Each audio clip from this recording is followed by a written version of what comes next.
special guest, Chief Justice of India, Justice D.Y. Chandrachud. Sir, hearty welcome to PTI and also wishing you and your family a very happy New Year, sir. Thank you very much, Etesham, and it's a pleasure to be with you this morning. Happy New Year to you, to everyone in PTI, and to your families. Thank you so much, sir. So, as we ring into the new year, how do you see, when you look back, how do you see 2023 in terms of the performance of courts all over India and failures and successes of the courts all over India and the performance of judiciary as a whole, because there has been a lot of changes in the last 1 year. How do you see that? Etesham, we were coming out of the shadow of COVID.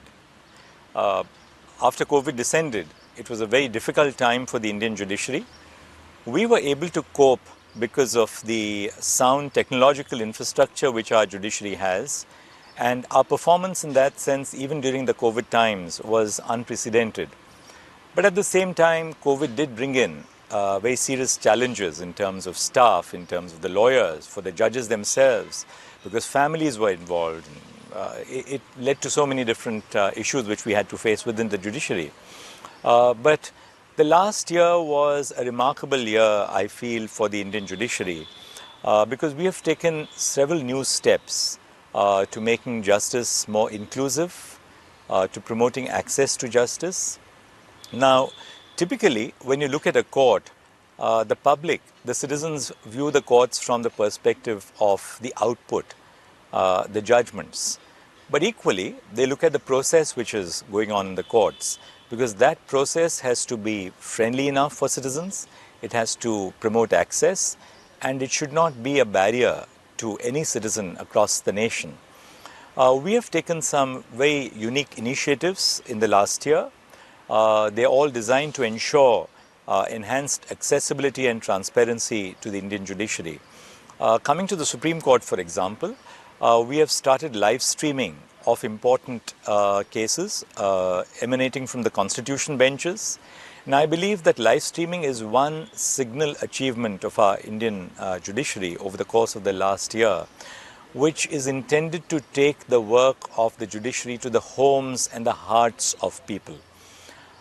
The Supreme Court has been regarded as a people's court, and I think there can be no better initiative for us to continue to be a people's court than to ensure that we live stream our proceedings so that people understand the nature of the work which is carried on in the courts.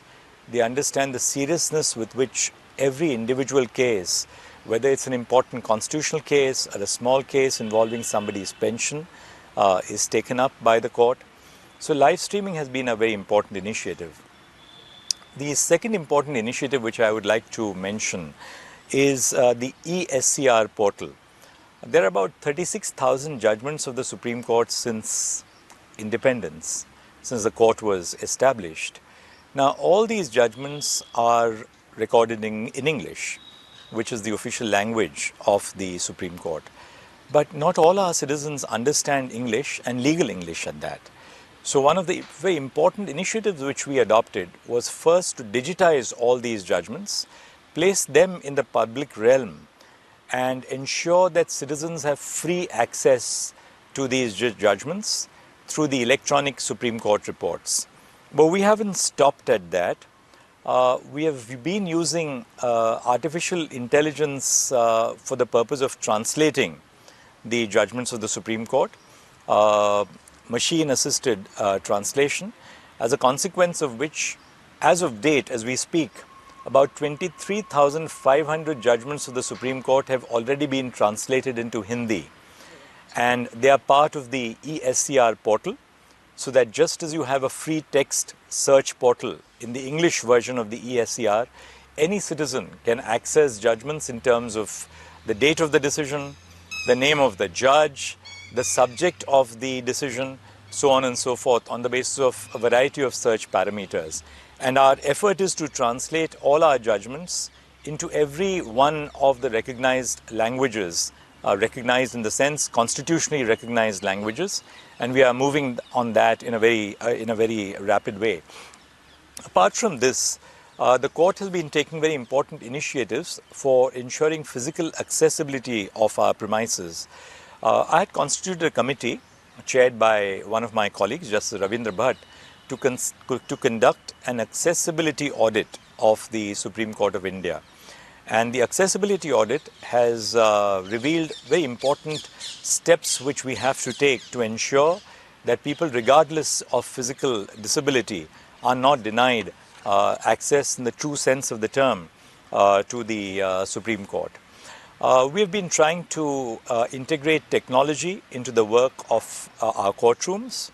The first 3 courts in the Supreme Court have been equipped completely with 120-inch screens so that people from across the country can watch proceedings, can address proceedings. Lawyers from across the country, parties in person, can address us from across the country.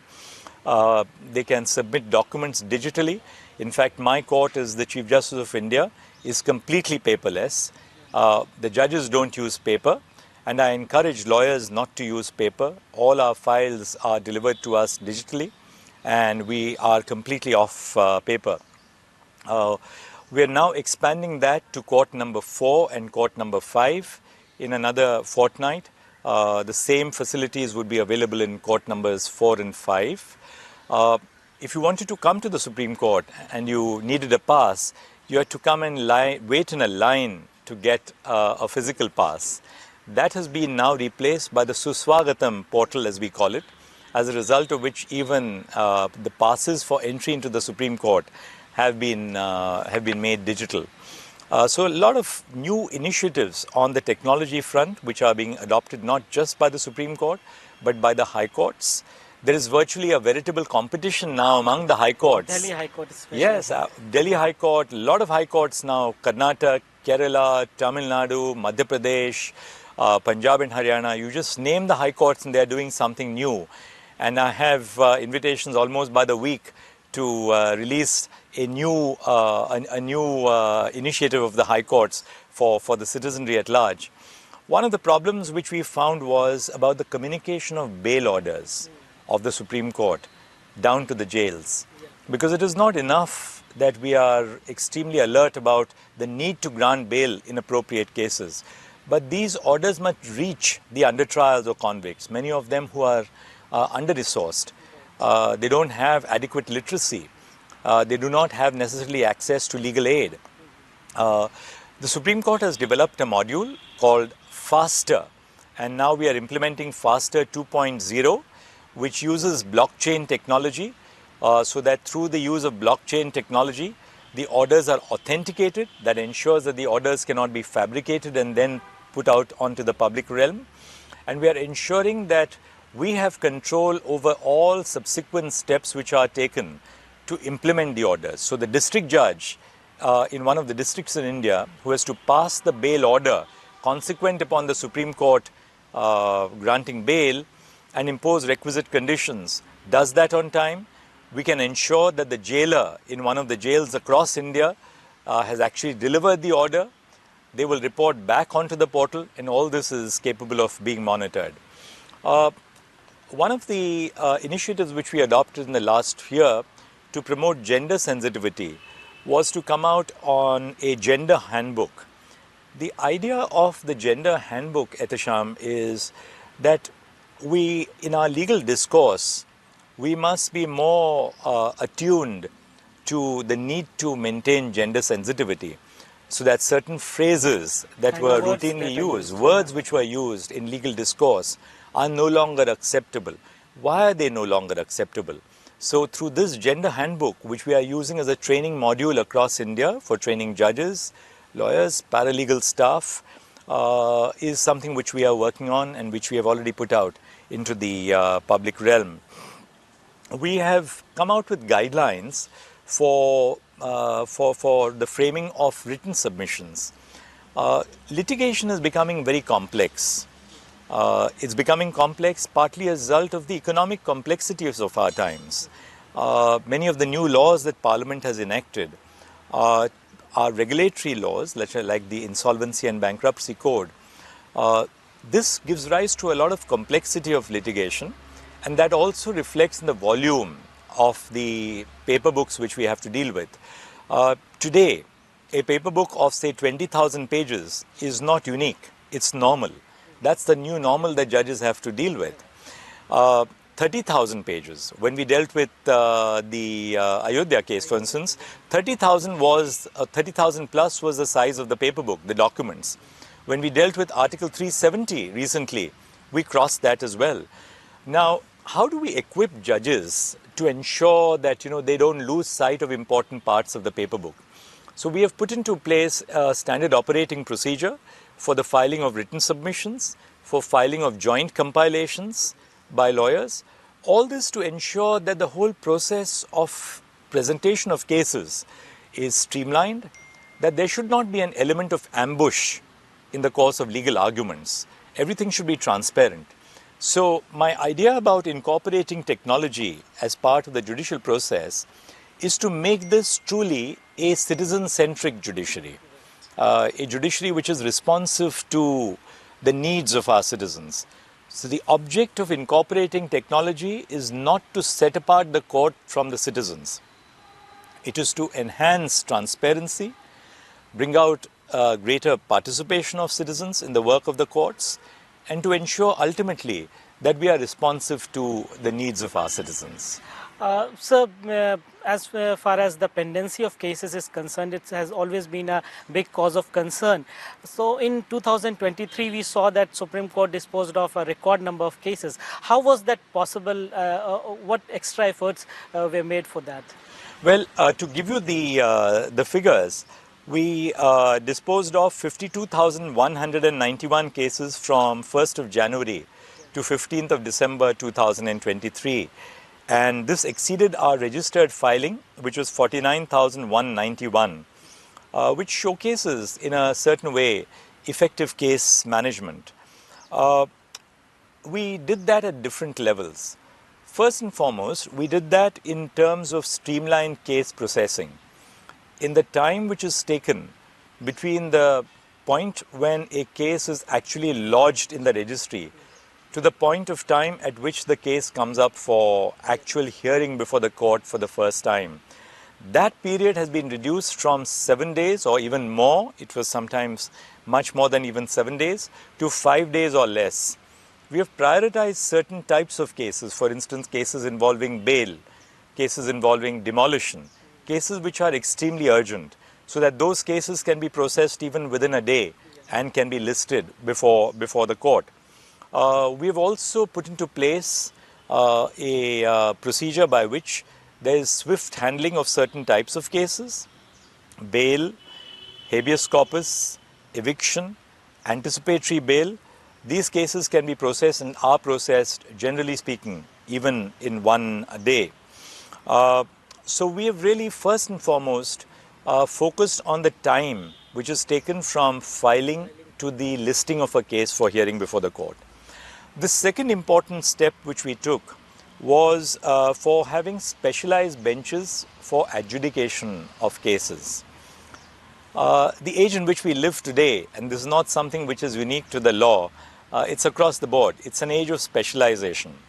And I thought that it's important that we must have judges with domain expertise hearing certain types of cases which require domain knowledge and domain expertise. So we have, for instance, just to give you one example, 392 Insolvency and Bankruptcy Act cases were resolved in a single judgment. I've constituted 3-judge bench special benches with almost 166 sittings addressing crucial matters and references. The areas where we have had specialized benches are land acquisition. Now, land acquisition cases deal with citizens' rights. Somebody whose land is acquired is looking for the grant of compensation, and it's not a sole individual. A single notification would cover hundreds, if not thousands, of our citizens. So, listing land acquisition cases in the Supreme Court not only ensures that these cases are disposed of by the Supreme Court, but they have a fallout in the High Courts, because then those decisions give guidance to the High Courts on what the court is deciding in relation to a particular notification or in relation to a particular issue. Apart from land acquisition cases, cases involving compensation.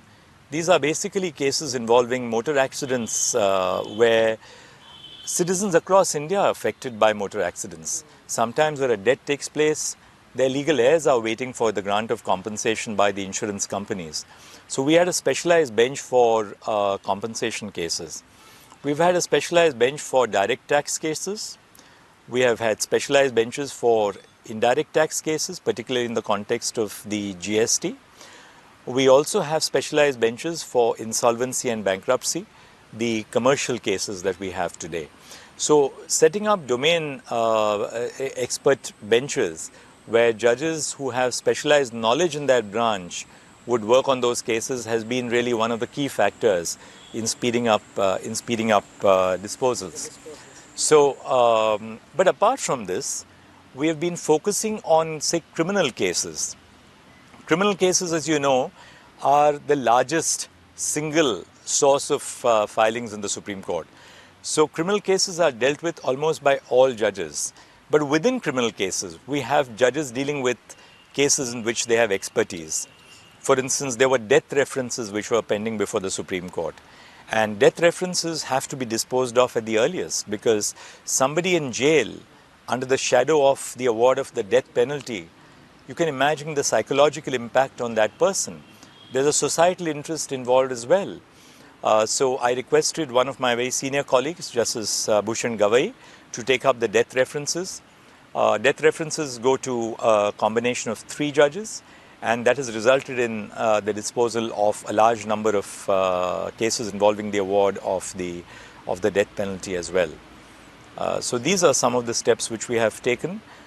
Greater use of technology in the process, and this is going to be a mission which I'm sure will continue for the future. Hopefully. So, access for justice, you have been speaking about it since long, ever since you came to Supreme Court. So how do you think this can be made possible, that every individual, every citizen of the country feels closer to judiciary and reposes faith on the system? How do you think, what are the challenges, how can it be made possible?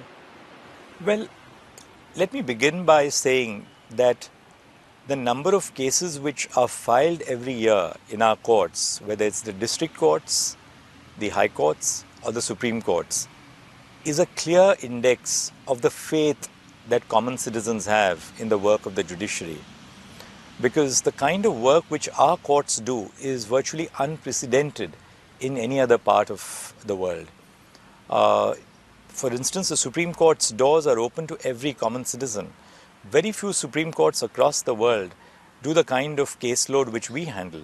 And I dare say the same thing is true about the high courts as well as of the district judiciary.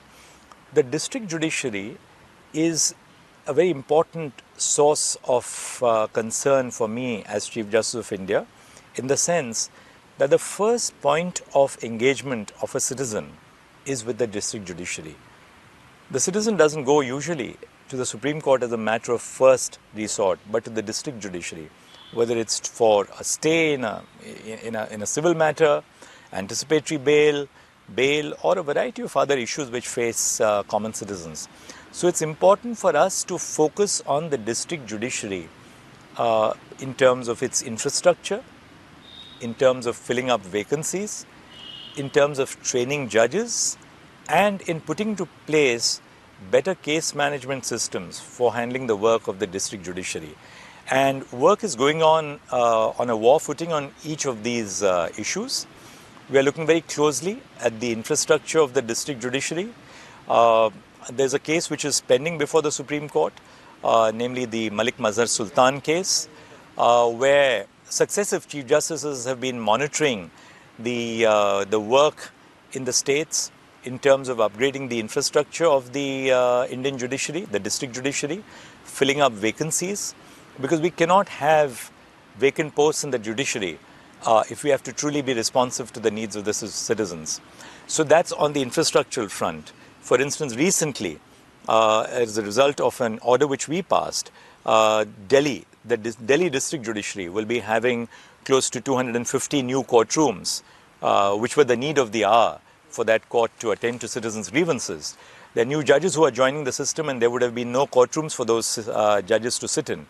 So that's something which we are monitoring.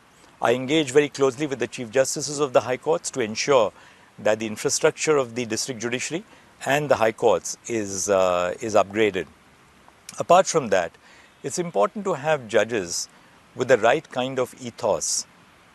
Judicial training is very important because judges must have the sensitivity to deal with the nature of the cases which they deal with, whether it's cases involving gender violence, whether it's in cases involving human liberty, whether it's commercial cases. If a judge is dealing with an arbitration case, they must understand the importance of arbitration in a viable commercial system in the country. So our judicial academies across India are embarking on very ambitious training programs for judges, ranging from the new recruits through the district judges to the High Court judges themselves. We have the National Judicial Academy at Bhopal, which carries out training for judges across India. And then we have the Supreme Court itself. The Supreme Court, as I said, has launched into innovative schemes for promoting access to justice. To answer your question with just 2 or 3 examples, I think legal literacy and public engagement are very important. The National Legal Services Authority, which is chaired by the senior-most judge of the Supreme Court, has been doing very commendable work in promoting legal literacy. They have launched, for instance, the Public Defender Program, which is to ensure that no person who requires legal aid in criminal cases is denied legal aid, and that everyone should have the benefit of a legal aid lawyer who is duly funded by the government, whether in the center or the states. Second, as I have already said, technology is a gateway to justice.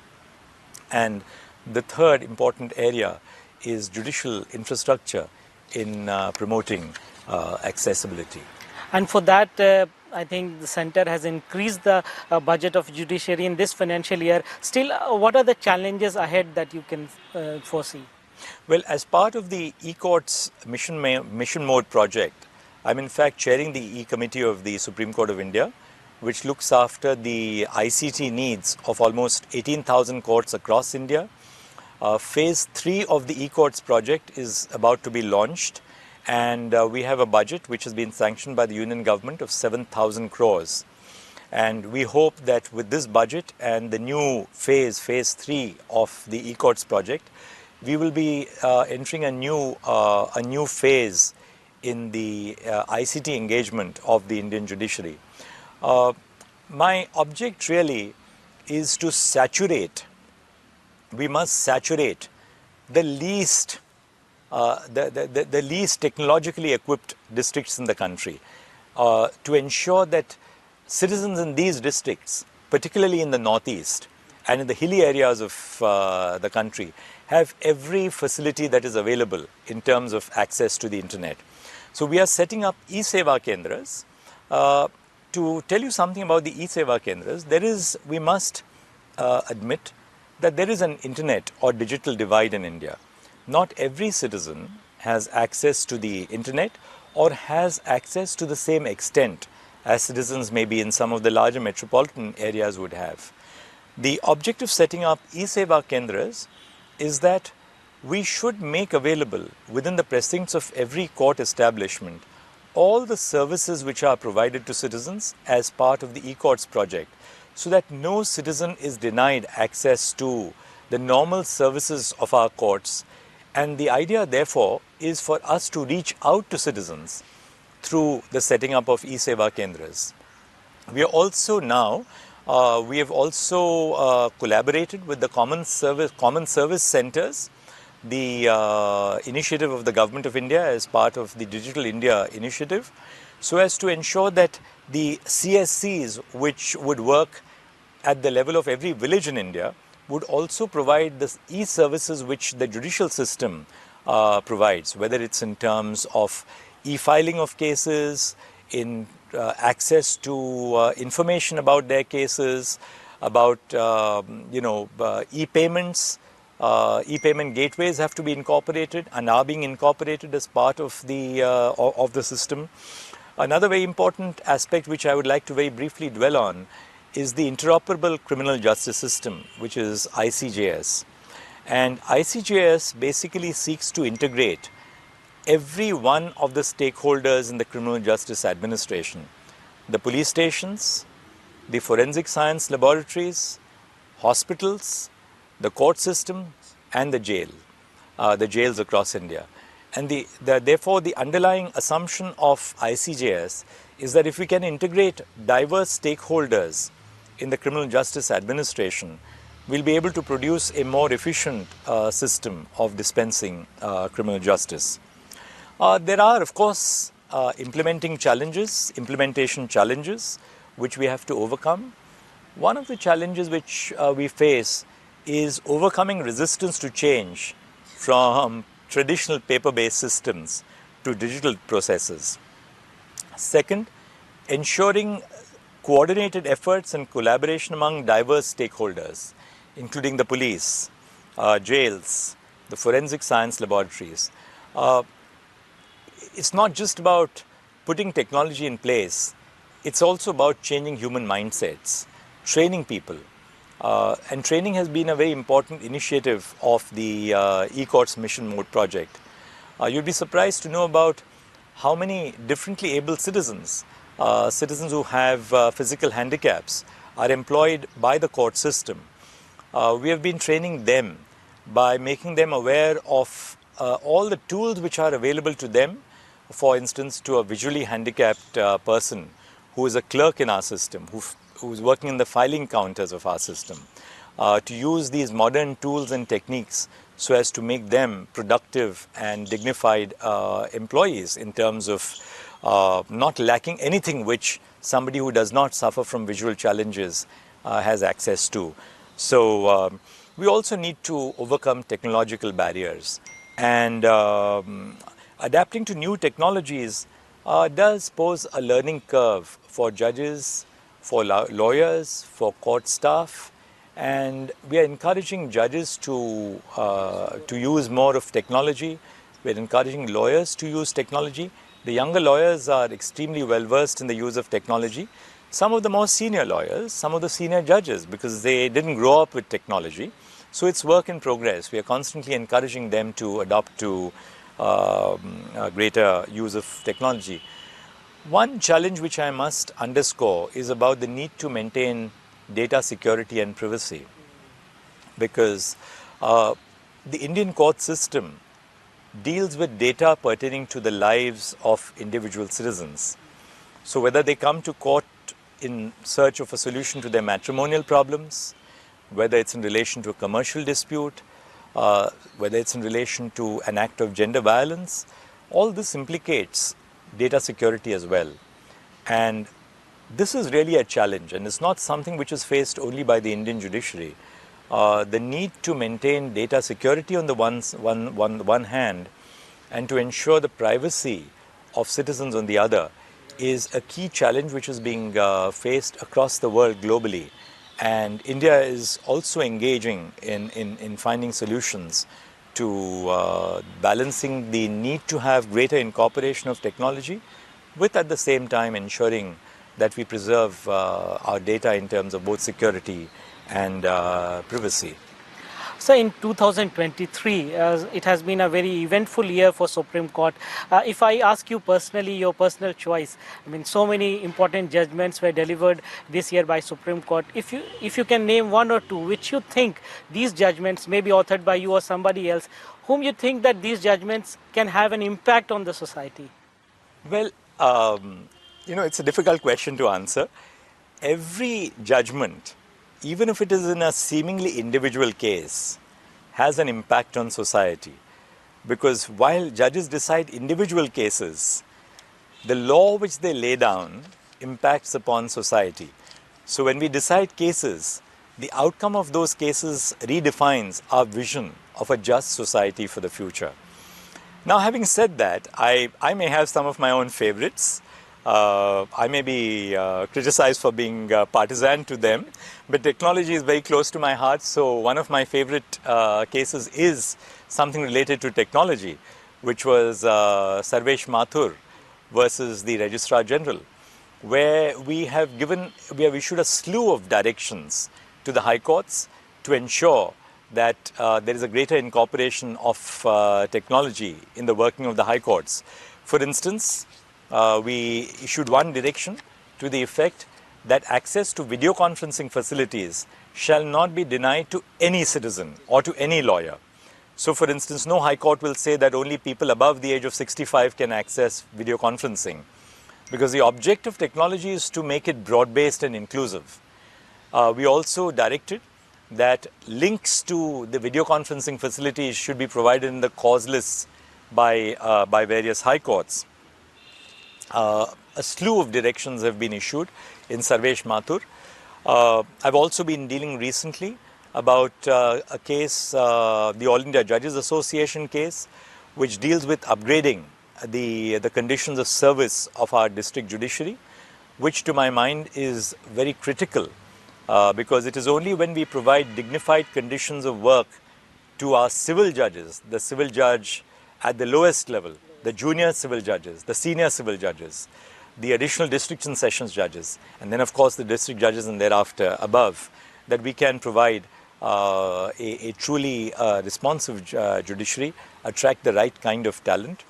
There are some very interesting commercial cases which are not favorites, as I would say, but cases which I would like to, at least one of those cases I'd like to mention, which is the recent judgment of the 7-judge bench on whether arbitration agreements which are not stamped can be looked at when a reference is made under section 11 for the appointment of an arbitrator. Now, that judgment has not just dealt with the narrow issue of stamping, but it has dealt with the whole arbitration universe. Or, for instance, when we laid down in a constitution bench the group of companies doctrine, that was the Cox and Kings judgment. The group of companies doctrine had to be looked at in a very nuanced perspective, pitchforking India not just as a domestic jurisdiction, but as a nation which is now increasingly looking overseas, beyond borders, as Indian business goes out and foreign business entities come in to India for the purpose of carrying on business and for promoting investment. So some of these cases in that sense, which may not exactly be the cases which the media reports, are cases which are going to reshape the future of the nation in so many which ways. And therefore, I thought I should mention some of them as well. So now, let me ask you a very crucial question about the collegium system. People might have been asking you this time and again, but this time when Justice Kaul retired, this issue has again been raised. Do you think that this is the best system of appointment of judges that we have? Or what is your personal opinion? How can it be made more transparent, and can we have a better alternative? What is your opinion?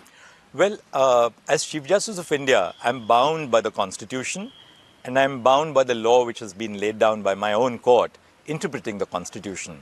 And we have the collegium system for the appointment of judges, which has been now a part of our jurisprudence since 1993. And therefore, that is a system which we implement. But having said that, it is equally our duty as present members of the collegium system to make it more transparent, to make it more objective, and we have taken steps, decisive steps in that regard, which I'd like to share with you. One of the steps which we took was to ensure that all resolutions of the collegium are put on the internet, which are put on the website of the Supreme Court, so that people know the decisions that we take, and that promotes a great deal of transparency. That's one thing. Second, we have again put into the public realm the parameters which the collegium applies in the selection of judges to the Supreme Court, and so many of these parameters apply to the selection of the high courts themselves. So those parameters, what are those parameters? First, for selection to the Supreme Court, we look at, when we draw judges to the Supreme Court from the judiciary, that is from the pool of high court judges, we look at their seniority. Because that defines the pool of available judges who can be considered for appointment to the Supreme Court. We look at their merit. We look at integrity.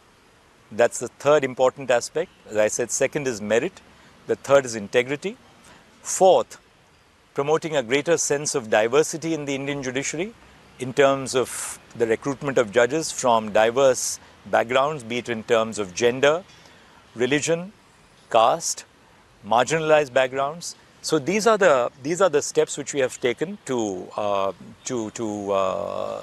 give greater publicity to the norms which we apply. And the last but not the least, certainly, to ensure that the Supreme Court of India does give a broad sense of representation to different regions and high courts across the country. And we have put these as the basic or grounding principles on which we look at judges who are selected for appointment to the Supreme Court. I must also share with you that we have the Center for Research and Planning in the Supreme Court, and I've said this before. The Center for Research and Planning assists in compiling data about judges who are in the zone of consideration. So the leading cases which are decided by the judges, these are circulated to every member of the collegium. We do that, of course, electronically. And the Center for Research and Planning prepares a comprehensive document which is circulated to judges in the collegium.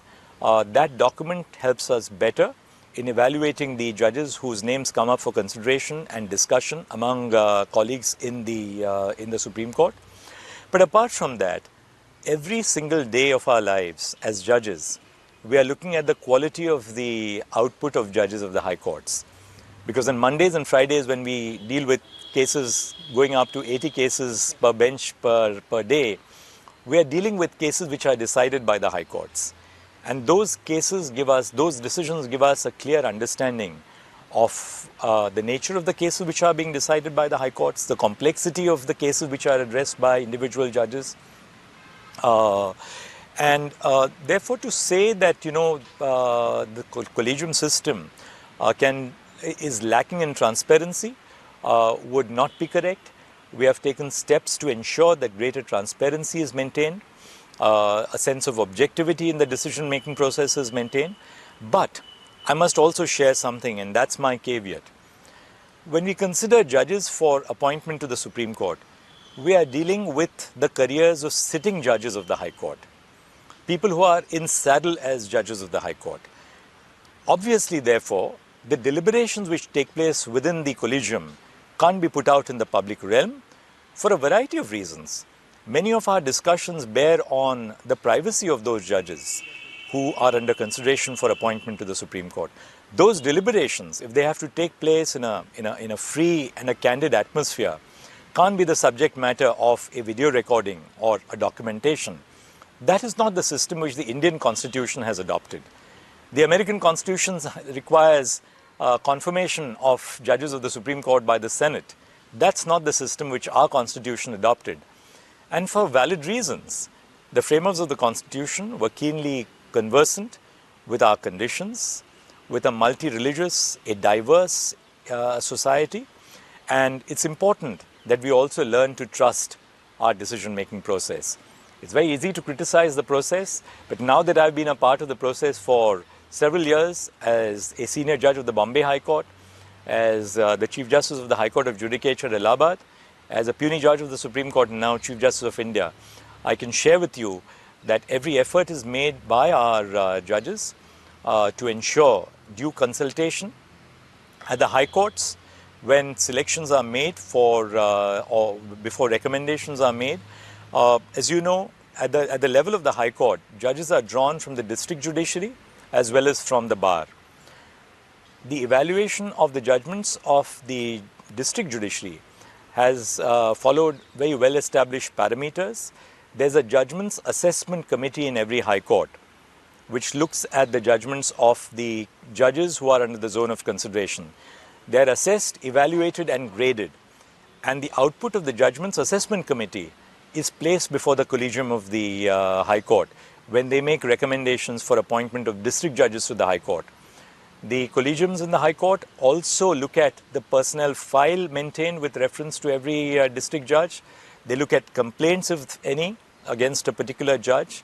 They look at the entire service record, their annual confidential reports. So the process is extremely well structured, and there is a 360-degree assessment of every district judge before they are recommended for appointment. Insofar as appointments from the bar are concerned, members of the collegium rely not merely on their own knowledge of those members of the bar who practice before them, but they consult widely amongst other colleagues on the bench, because other colleagues on the bench may have specialization in a particular branch of law, which is the specialization of that particular lawyer. For instance, in the Bombay High Court, if a lawyer is from the Admiralty Bar, you would typically consult with judges who are dealing with Admiralty cases. If the lawyers are specialized in commercial law, you would consult with judges who are dealing with commercial cases. So therefore, there's a broad-based consultation. There's a great amount of consultation between the judiciary and the government itself, because after these recommendations are made by the High Court Collegium, the recommendations travel through the state government, the governor, the chief minister, thereafter to the union government. A detailed assessment is carried out by the Intelligence Bureau on the antecedents, character and integrity of each candidate. The reports of the IB are vetted by the Department of Justice in the union government. The comments of the Department of Justice are then sent to the Collegium of the Supreme Court, which reassesses the file, and the assessment is done very carefully by the three-judge collegium in the Supreme Court for the appointment of judges of the High Courts. So the process of appointment of judges in India to the High Courts is extremely well structured. It takes place at multiple levels, involving not just the High Court judges themselves, but the political arm of the government and the other agencies of the government before it comes to the Supreme Court for its final opinion. And we then make our recommendations to the Union of India for the file to be transmitted onwards to the President of the So you mentioned about the diversity in appointment of judges in terms of caste, class and religious minorities, etc. So have you been able to maintain that diversity in your tenure as a Chief Justice of India? Yes, but let me not just focus on my tenure as a Chief Justice and tell you a little bit about what is happening across India. Let me begin with your question. The pool of judges available for appointment to the Supreme Court consists of people who have been appointed at least a decade earlier to the High Courts. Judges who were appointed to the High Courts a decade ago, say sometime between, I'm one of the oldest in the system, I was appointed in 2000, but judges who were appointed to the High Courts, say between 2005 and 2010, would have typically joined the bar between 1985 and 1990, or soon thereafter. So when we look at the pool which is available for appointment to the Supreme Court, that is defined in a large manner by the pool of lawyers in the 1990s. That's why it's important when we talk about the importance of, when we talk about the need to promote greater diversity in the Indian judiciary, we need to look at the pool right down to the grassroots level today.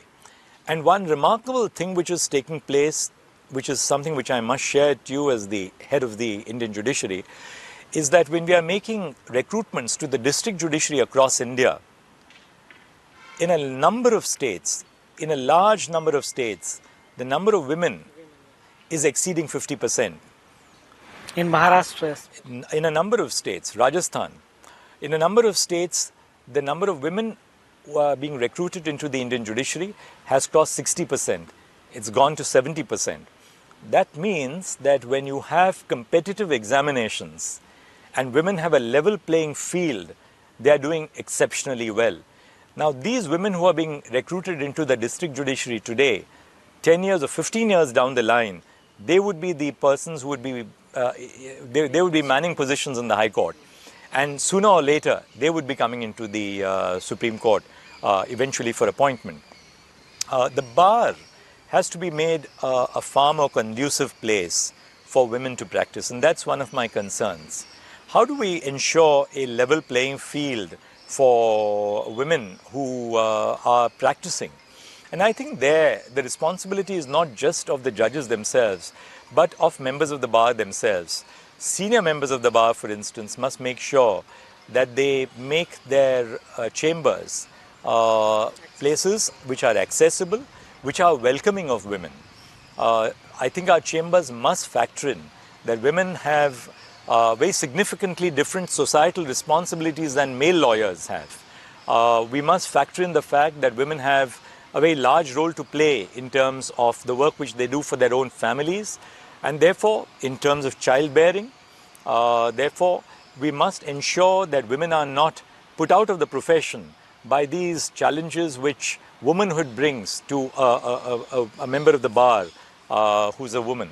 So I think there's a greater societal responsibility, and not just a responsibility which we place on those who are in the collegiums, but the whole structure of the bar has to undergo a change in making these spaces more welcoming of women, so as to ensure that more and more women enter the profession of the courts, lawyering within the courts, that they succeed in the process of litigation as litigation professionals, and then eventually are appointed to the high courts and then to the Supreme Court. But diversity is not a matter of only gender. And during my tenure as both a High Court judge, as the Chief Justice, and now as a judge of the Supreme Court, we've been trying our best to ensure that the Supreme Court resembles, should I say, the character of the nation, by having women judges into the Supreme Court, by bringing judges from marginalized backgrounds, by bringing in judges to the Supreme Court from diverse religious groups. Now, judges who have been appointed to the Supreme Court to bring in a great sense of diversity are not brought in because they belong to a particular religion. That's not how the process works. They've been brought in because they are among the best in the country. But while bringing in the best from the country to the Supreme Court, we also have an eye on having this broader sense of diversity in terms of gender, caste, marginalization, religion, in bringing diverse segments of our society into the Supreme Court. Let me seek your opinion now regarding the latest judgment on Article 370, the Constitution bench judge, the judgment which came very recently. You were part of that judgment. So there has been a lot of public criticism on that judgment, especially by Justice Nariman, your former colleague and your former senior also, his father Fali Nariman. They have spoken publicly criticizing the judgment on 370. So how do you respond to that criticism, especially the issue of statehood, which they have tried to address, that the Supreme Court did not venture into that? So can you elaborate on that? Etisham, a judge who decides a case speaks through their judgments. Once a judgment is delivered, that judgment becomes public property of the nation. Until a judgment is delivered, the process is confined to the judges who are involved in the decision of that case. Once we arrive at a decision and the judgment is pronounced, it's public property, it's the property of the nation. We are a free society. We have a constitution which protects the right to the freedom of speech and expression, and therefore people are entitled to exercise the right to freedom of speech and expression, to critique, to criticize, to appreciate. So far as we are concerned, we decide according to two parameters: the Constitution and the law. And I don't think it will be appropriate for me either to respond to criticism or to mount a defense of my judgment. What we have said in the judgment is reflected in our reasons which are contained in the signed judgment, and I must leave it at that. As you said that judges speak through their judgment, but still I'll ask another question regarding another of your judgment regarding that same-sex marriage. It was very close to your heart also, the way I saw you dealing with this case. Do you find some kind of regret that it didn't happen the way you actually wanted it? Because you have been vociferously speaking about it since long, and it was due to a large number of LGBT community. How do you reflect to that when you look back? The LGBTQ community has fought a long and hard battle in the realization of their rights. To a certain extent, there was a watershed in that evolution when the Supreme Court decided Navteej Johar. The recent judgment was a judgment where that community, the LGBTQ plus community, the queer community, sought a recognition of the right to marry. I'm not going to comment on the merits of the judgment, for the simple reason that I want to share something with you which is very personal, and which is that over the years of training which we acquire as judges, you put everything into a case when you are deciding it. Obviously, when you are hearing a case, when you are reasoning for yourself what should be the ideal outcome of that case, when you reserve a judgment, when you are lost into your own thoughts as an individual, you're reflecting very deeply. But one thing which our training teaches us is that once you deliver a judgment in a case, you kind of distance yourself from the outcome. Outcomes are never in that sense something which are personal to a judge. You decide a case based on your vision of the Constitution, on what you believe the vision of a just society for the future is in constitutional terms, which is what I have done. I never have any regrets. Yes, I've been in a majority in many cases, I've been in a minority in any cases, but the important part about the life of a judge is never to associate yourself with the cause. Because it is only when you don't associate yourself with the cause after a judgment is delivered that you can truly be dispassionate. Having decided a case, I leave it at that and leave it for the future of our society to judge what course the society should take. Sir, I saw you in one of the hearings speaking on bench hunting, or some people objecting to certain cases, politically motivated, politically important cases, as they said, given to a particular judge. How do you respond to that? Is it happening, or what is behind all this, the kind of allegations which were made against the Chief Justice of India? Well, I must tell you that there are very well defined structures and processes for the allocation of cases. First, the roster by virtue of which cases are assigned according to subject matter is printed in advance under the authority of the Chief Justice. So the roster is notified for everyone to see, and it's in the public realm. It's published on the website of the Supreme Court. Second, that's equally important, every judge of the Supreme Court is a judge of the Supreme Court. Every judge is entitled to decide any case which is assigned by the Chief Justice to them in terms of the roster. Third, and I've been a member of the bar as well, no lawyer can insist that I will have my case decided only by a particular judge, because that does not do justice either to the credibility of individual judges or to the purity of the administration of justice. Fourth, there are well-defined processes.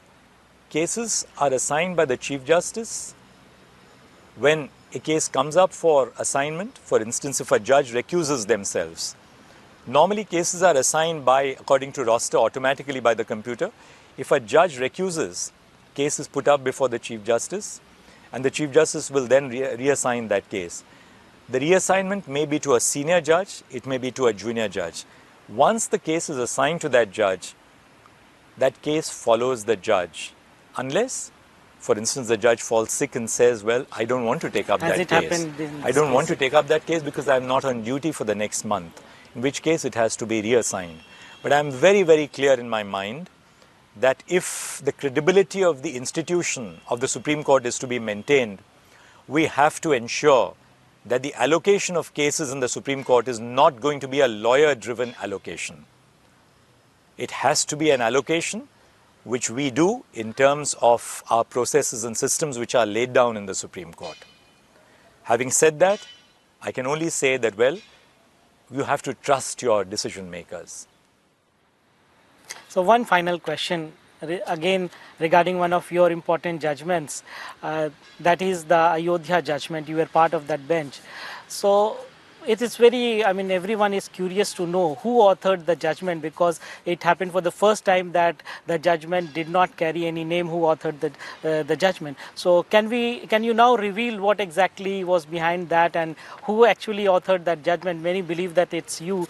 Can you please elaborate to us, because the issue is now almost over and the temple is to be inaugurated this month only. So who actually authored the judgment and why it was kept secret still? Well, when the five-judge bench sat to deliberate on the judgment, as we all do before a judgment is pronounced, we all decided unanimously that this will be a judgment of the court. and therefore there was no authorship ascribed to an individual judge. The case had a long history of conflict, of diverse viewpoints, based on the history of the nation. And all of us who were part of the bench decided that this will be a judgment of the court. The court will speak through one voice. And the idea of doing so was to send a clear message that all of us stood together, not only in the ultimate outcome, but in the reasons which were indicated in the judgment. And that was why we decided that this will read as a judgment of the court. Since we decided that this will read as a judgment of the court, it will always remain a judgment of the court, and I'll close my answer with that. It was a pleasure talking to you, Chief Justice of India, Justice CJI Chandrachud. Thank you so much for giving your precious time and talking to us at length. And thank you so much. Thank you very much, Etasham. It's been truly a pleasure. Thank you very much. Thank you, sir.